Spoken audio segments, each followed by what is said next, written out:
శాండిల్య మహర్షి గారు తపస్సు చేస్తూ ఉంటే అప్పుడు మనకి ఈ యొక్క తాళము, ధ్రువతాళము అనేటువంటి అమ్మవారు ఉద్భవించారు.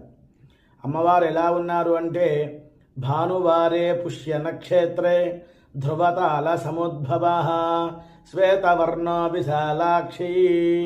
శ్వేతవర్ణంగా ఉన్నారు అమ్మవారు. ఆదివారం నాడు అనగా భానువాసరం పుష్యమీ నక్షత్రంలో ఆవిర్భవించారు. తెల్లని వర్ణము, పెద్ద నేత్రములతో ఉన్నటువంటి అమ్మ ముత్యాల హారములు కూడా ధరించి ప్రకాశవంతమైనటువంటి శ్వేత వస్త్రాన్ని, ధవల వస్త్రాన్ని అమ్మవారు అలంకారం చేసుకున్నారు. నవరసాలలో శృంగారానికి సంబంధమైనటువంటి తాళం, అదేవిధంగా అనుష్టుప్ ఛందస్సులో అమ్మవారు ఉన్నారు. బ్రహ్మగారు దేవతగా ఉన్నారు. జంబూ ద్వీపం అంటాం కదా సంకల్పం చెప్పేటప్పుడు, అక్కడ అమ్మవారు ఆవిర్భవి